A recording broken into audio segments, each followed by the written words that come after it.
A minha alma disse ao Senhor, Tu és o meu Senhor, não tenho outro bem além de Ti. Vou reler. A minha alma disse ao Senhor, Tu és o meu Senhor, não tenho outro bem além de Ti. Todos nós sabemos que o livro de Salmos é um dos maiores livros da Bíblia, contendo 150 números. Um livro escrito por vários autores diferentes, mas na sua grande maioria, quem escreveu, inspirado pelo Espírito, foi Davi.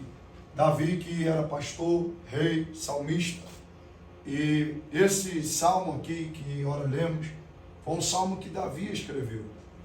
E o que me chama a atenção neste versículo é essa declaração que Davi faz a Deus. E Davi, ele faz essa declaração colocando Deus na autoridade maior, ou no maior estado elevado que alguém possa colocar. Porque Davi não está dizendo que Deus, ele é maior do que algum outro bem que ele tem. Porque se ele diz que Deus é maior do que algum outro bem, ele está dizendo que ele tem bens fora de Deus. Davi está dizendo que ele não tem outro bem. E nós precisamos entender esse detalhe. Porque Davi está dizendo que o único bem que ele tem é Deus. Se Davi diz assim, Tu és o meu maior bem de todos os bens que eu tenho, Davi está querendo dizer que ele teria outros bens além de Deus. Mas Davi está sendo enfático em dizer que o bem, ou o único bem que ele tinha era Deus. Glória a Deus. E agora é interessante e relevante entendermos quando Davi escreve esses salmos. Porque todos nós sabemos a origem de Davi, a raiz de Davi, da onde Davi veio. Porque Davi era um simples pastor de ovelha. E pastor de ovelha para os judeus não era a das maiores e melhores profissões, pelo contrário. O judeu não valoriza muito a profissão de um pastor. Davi vivia nos campos. Davi até dentro de casa ele era esquecido. Se nós lemos 1 Samuel 16, quando Samuel chega ali enviado por Deus o profeta para ungir um sucessor a Saul, a Bíblia diz que Jessé, o pai, vai apresentar todos os filhos. Esse Samuel não pergunta se tinha mais um, nem Jessé ia se lembrar de Davi. Tinha o menor, ainda chamou de menor. Ainda chama ele de menor. Então veja, quando Davi, a origem de Davi, para entendermos esse salmo, Davi era pastor, uma profissão que não era valorizada.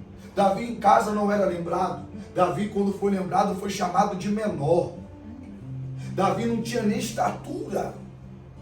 Davi, ele era até perseguido, invejado pelos próprios irmãos. Davi foi perseguido pelo próprio rei de Israel. Davi passou tempo na sua vida que ele fugia de um lado e para o outro, se escondendo em cavernas. Teve um momento que Davi entrou numa caverna chamada caverna de Adulão, que os piores que existiam, que se ajuntaram a Davi. Os piores que tinham, foram os que se uniram a ele e se tornaram seus maiores guerreiros e valentes, que guerrearam por resto da sua vida ao seu lado. Davi chegou um tempo que ele teve que morar com os filisteus, porque os judeus o perseguiam. Davi passa por todo um processo, mas com todo esse processo, não é neste processo que Davi vai escrever esse salmo. E é isso que eu acho lindo em Davi. Porque se Davi escreve lá no campo, lá no meio das ovelhas, não tenho outro bem além de ti, alguém ia olhar e dizer, também tu é um pastor? Se Davi escreve esse salmo dizendo, não tenho outro bem além de ti, alguém ia dizer, mas também tu é o menor da casa. Davi não escreve esse salmo quando ele estava na caverna de Adulão, não tenho outro bem, alguém ia dizer também, tu está dentro de uma caverna com os piores. Não, Davi quando escreve este salmo, ele escreve no melhor momento da sua vida. Ápice da sua vida. No momento que ele deixa de ser o menor e passa a ser o maior. No dia que ele se assenta no trono. No dia que ele tem uma coroa sobre a sua cabeça.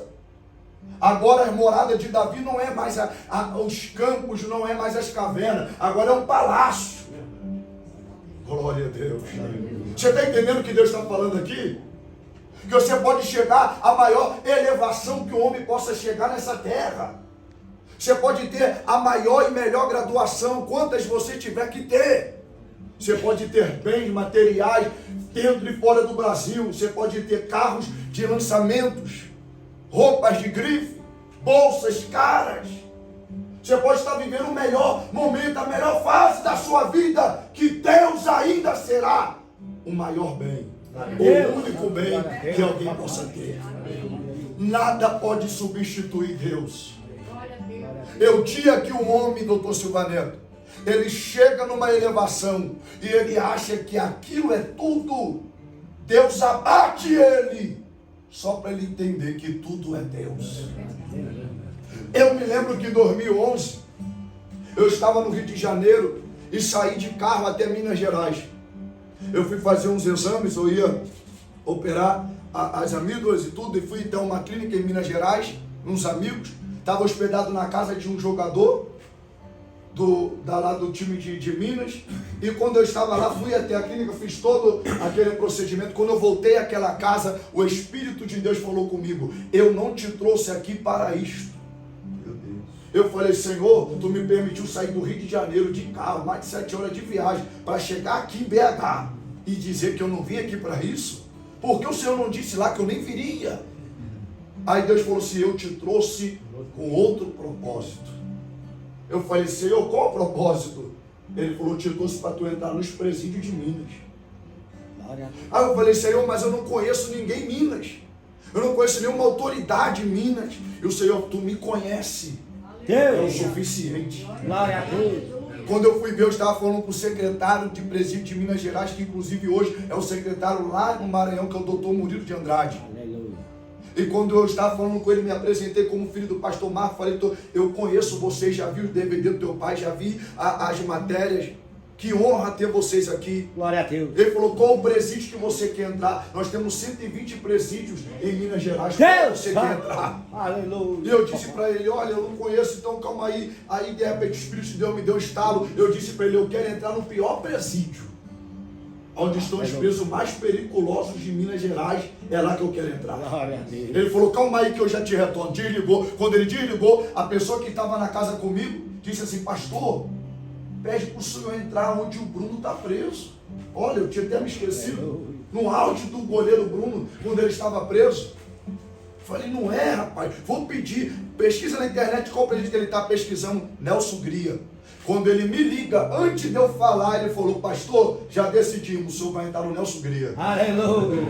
Eu falei: eu ia pedir para entrar lá. Ele falou: então tá tudo certo. Cheguei naquele presídio. Eu me lembro até hoje, doutor Silva, que eu fui caminhando em direção até onde o Bruno estava. Foi o primeiro pavilhão que eles me levaram, doutora.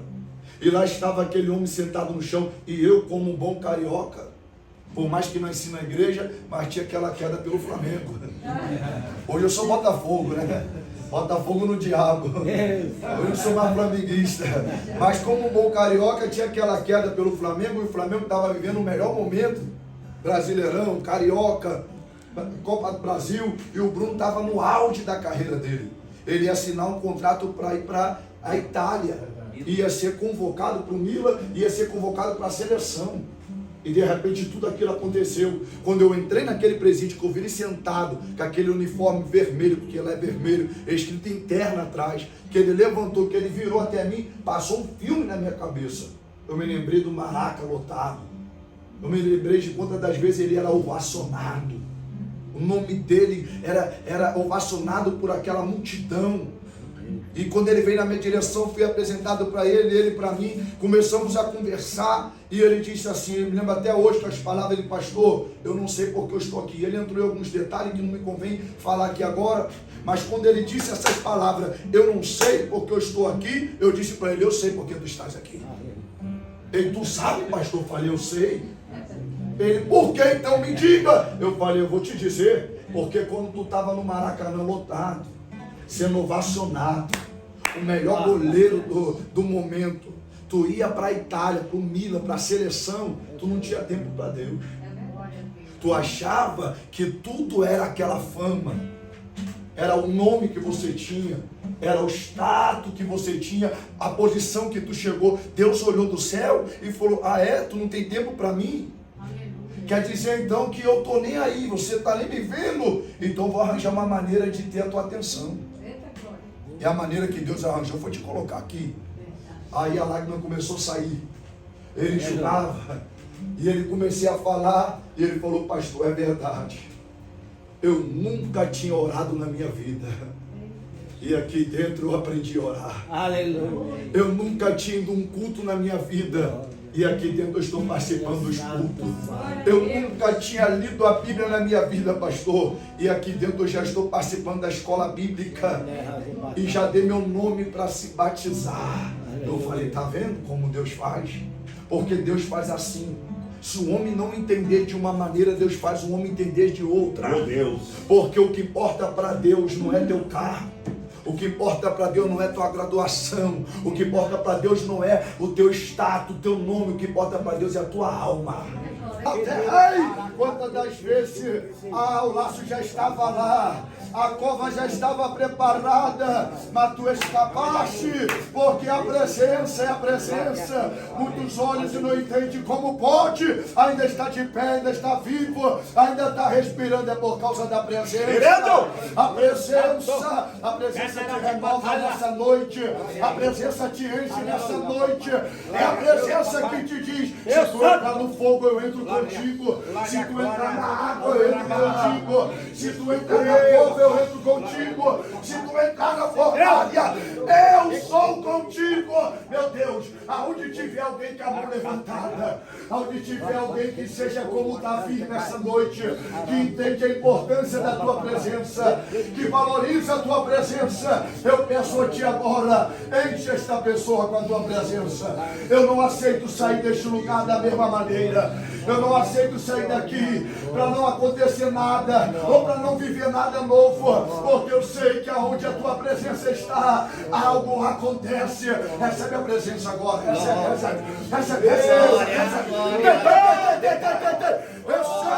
agora.